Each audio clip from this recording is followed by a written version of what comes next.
గుంటూరు పర్యటనలో భాగంగా పేదలకు సీఎం చంద్రబాబు భరోసా కల్పించారు. మీటింగ్ తర్వాత ఆకస్మికంగా షాపులను సందర్శించిన సీఎం చంద్రబాబు మెకానిక్ షెడ్, చిన్న కొట్టులోకి వెళ్లి వాళ్లతో మాట్లాడారు. పొన్నేకల్లులో మెకానిక్ షాప్ కు వెళ్లిన సీఎం చంద్రబాబు మెకానిక్ ప్రవీణ్ పరిస్థితిని తెలుసుకున్నారు. అతనికి మెకానిక్ గ్యారేజ్, ఇల్లు ఏర్పాటు చేయాలని కలెక్టర్ కు ఆదేశించారు. ప్రవీణ్ కు హెవీ వెహికల్స్ రిపేర్ చేసేలా శిక్షణ ఇప్పించాలని సీఎం కలెక్టర్ కు ఆదేశించారు. చేసి అక్కడ షెడ్ కట్టి నీకు ఎక్విప్మెంట్ ఎంత ఇస్తే అక్కడ పెట్టుకుంటాను కాబట్టి నువ్వు అన్ని పెట్టేసి అతని ట్రైనింగ్ ఇచ్చి స్కిల్ డెవలప్మెంట్ చేసి అక్కడనే కావాలంటే కార్పెంటరీ రెండు పక్క పక్కన పెట్టుకోవచ్చు. అది మొబైల్ పెడతారా?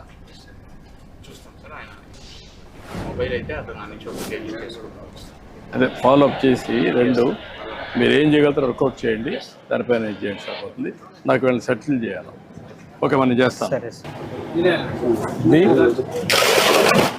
అది అది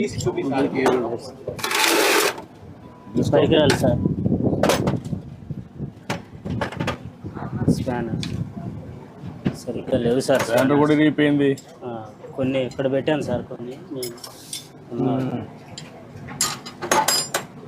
సాయంత్రానికి చేసి పంపించి అల్లే ఉంటే ఇక్కడ ఉంటుంది కదా వెహికల్. అవును సార్, అంతే సార్.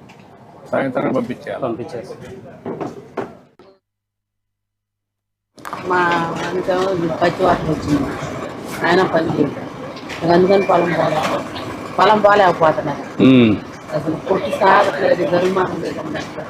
కలెక్టర్ గారు, ఈ అమ్మాయిని కూడా రీహాబిలిటేట్ చేయండి. ఫ్యామిలీ స్టడీ చేసి ఏం చేయగలుగుతామో షాప్ అవన్నీ పెట్టించి. నీకేం వస్తుందా గవర్నమెంట్ పరంగా? ఇప్పుడు పెన్షన్ రావట్లేదండి, ఇద్దరికి ఎవరు రావట్లా. వయసు నా 58 ఆ మధ్య ఉండేయండి. అని కూడా కాదు, మీరు పని చేయండి. ఇది లాభం లేదు. ఈ షాపు ఎట్లా చేయగలుగుతారో ఒకసారి పెట్టి ఈ పర్మనెంట్ షాప్ పెట్టించి వాళ్ళ ఆదాయం పెంచడానికి ఏం చేస్తారు. అవసరమైతే పెన్షన్కి ఎలిజిబిలిటీ ఉంటే వాళ్ళు ఆయనకు బాగాలేదన్నారు. రెండు చూసి ఆయన కూడా పచ్చివాటం వచ్చిందండి, నడవలేడు, పని చేయలేడు. ఒకసారి కలెక్టర్ గారు చూసి అన్ని సార్ట్ అవుట్ చేస్తారు. ధైర్యంగా.